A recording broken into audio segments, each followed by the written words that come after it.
Karena itulah mari kita cermati bahwa ketika orang ingin mencari jalan pintas, terus-menerus ingin memenuhi keinginan, kemudian dilihat ada hambatan, padahal dalam Islam itu tidak dihambat, diatur.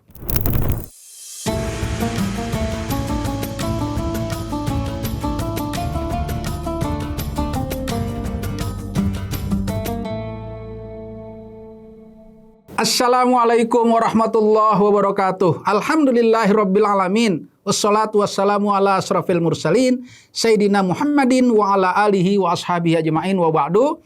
Saudaraku seiman, sebangsa, setanah air.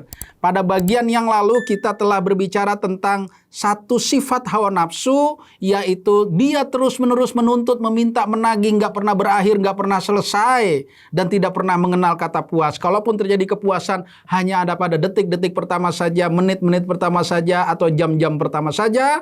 Selanjutnya, jika tidak dikendalikan, dia akan muncul lagi tuntutan yang jauh lebih besar dari tuntutan sebelumnya. Nah, hari ini kita akan coba melihat sifat hawa nafsu yang kedua, yaitu senang sekali hawa nafsu ini nabrak rambu-rambu, nabrak nilai-nilai, norma-norma, etika-etika, aturan-aturan, dan yang lebih ngeri lagi, nabrak kaidah-kaidah logika sehat. Akhirnya dia melakukan tindakan-tindakan yang irasional gitu ya. Karena itulah mari kita cermati bahwa ketika orang ingin mencari jalan pintas, terus-menerus ingin memenuhi keinginan, kemudian dilihat ada hambatan, padahal dalam Islam itu tidak dihambat, diatur. Dalam Islam itu hawa nafsu kan memang sudah Allah berikan pada kita, misalnya dalam surat Ali Imran ayat 14. Zu'ina linnasi hubbus syahawat minan nisa wal banin wal qanatiril muqantarah minadh dhahabi wal fiddah wal khaylil musawwamah wal an'am wal harth dzalika mataul hayatid dunya wallahu indahu husnul ma'ab. Dijadikan indah oleh Allah pada pandangan pada manusia itu kecintaannya terhadap lawan jenis, terhadap anak dan lain-lain, termasuk terhadap kendaraan-kendaraan dan sebagainya. Itu Allah yang menciptakan. Makanya Allah tidak pernah mematikan yang namanya hawa nafsu. Ajaran Islam tidak pernah menutup, membendung atau mematikan karena kita bukan malaikat. Tetapi juga Islam tidak boleh membiarkan bebas tanpa saluran, berbahaya, liar jadi binatang manusia kan. Jadi dalam ajaran Islam itu hawa nafsu disalurkan, dikendalikan, ditundukkan, dijinakkan, diatur. Ada tata cara aturan main untuk bisa menyalurkannya. Mau dengan lawan jenis, ya nikah kan gitu ya. Enggak nikah, binatang kan gitu ya. Kayak lagu Rhoma Irama. Ya, mengapa berzina itu haram gitu ya. Karena itu cara binatang. Nah, gitu ya. Nah, jadi sifat yang kedua hawa nafsu ini ketika di depan dianggapnya ada rintangan, padahal bukan rintangan, diatur. Ditabrak sama dia tanpa peduli lagi aturan main, kaidah logika, etika, adat istiadat, apa saja ditabrak. Na'udzubillah min zalik. Kita mulai dari contoh pertama ya.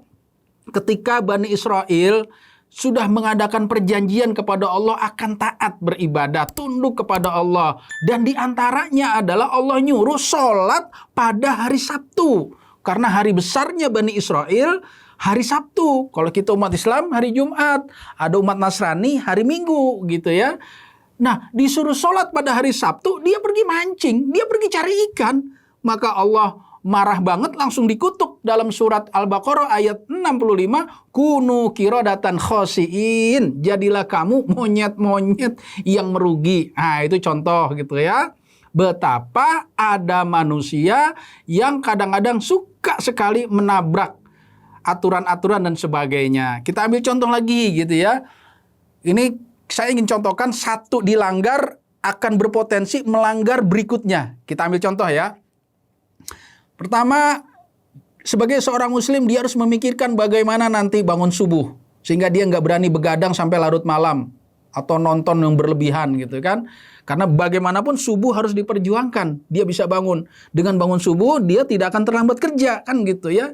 Tetapi faktanya tadi mulai dari mata yang sulit direm, sulit dibendung.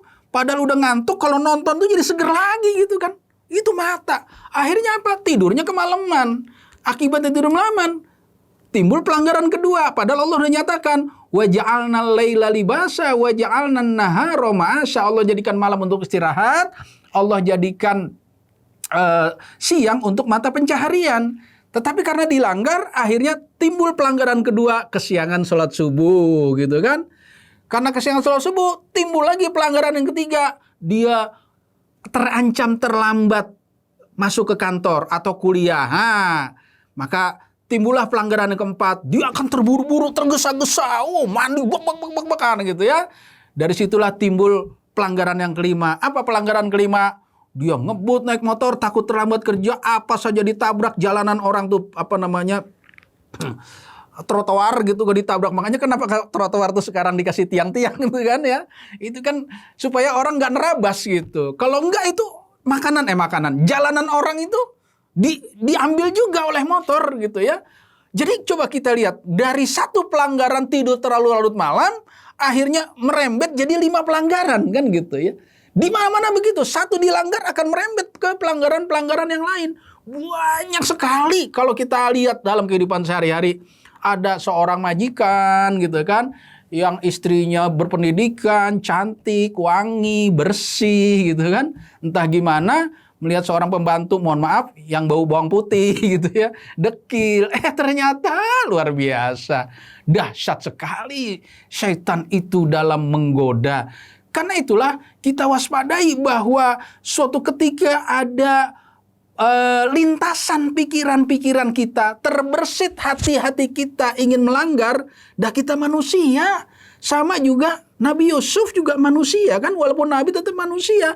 Allah sebutkan di dalam Al-Quran bahwa Zulaikha pun sudah mulai ada keinginan, Nabi Yusuf pun ada keinginan. Jangan bilang nggak ada keinginan, ada keinginan. Al-Quran yang bilang, tetapi bedanya Nabi Yusuf langsung teringat dengan rambu-rambu yang Allah berikan. Seandainya Allah tidak ngasih rambu, mungkin Nabi Yusuf juga sudah kebablasan. Nah, itulah karena itu Pak Napi di RCTI itu bilang, ingat gitu ya, ingat kejahatan itu bukan hanya ada pada niat, tetapi juga ada kesempatan. Sekali tahan, 2 kali tahan, 3 kali tahan, 10 kali tahan. Begitu udah 20-30 kali tahan di depan mata, aduh nggak tahan. Saya tutup dengan ngambil contoh para pelaku-pelaku koruptor. Kita searching di Google, mungkin dari ranking 1 sampai ranking 300, semua pelaku-pelakunya orang kaya. Ya kan? Gak ada orang miskin. Mantan kepala cabang Bank Ano, mantan kepala direksi Ano, mantan direktur Ano, mantan komisaris Ano, mantan bupati Ano, mantan wali kota Ano, mantan gubernur Ano, mantan menteri Ano, mantan anggota dewan. Luar biasa. Orang-orang kaya yang korupsi, bukan orang yang gak punya duit. Bukan cari makan, bukan cari sesuap nasi. Tapi jelas ada kebutuhan-kebutuhan lain, ada tuntutan-tuntutan lain, ada keinginan lain, ada ambisi-ambisi lain yang membuat dia udah nabrak habis-habisan undang-undang KPK dan sebagainya, ditabrak habis. Itulah dia nafsu manusia. Semoga kita diberikan kekuatan oleh Allah untuk mengeluarkan sinyal-sinyal apabila ada lintasan pikiran kita, terbersit hati kita, ingin menabrak aturan-aturan, segera kita istighfar kepada Allah Subhanahu wa taala, kita berwudu, kita tenangkan diri, kita zikir, semoga kita bisa mengerem segala macam tuntutan-tuntutan hawa nafsu itu yang suka sekali dan ingin sekali mengajak kita untuk menabrak apa saja yang ada di hadapan kita. Assalamualaikum warahmatullahi wabarakatuh.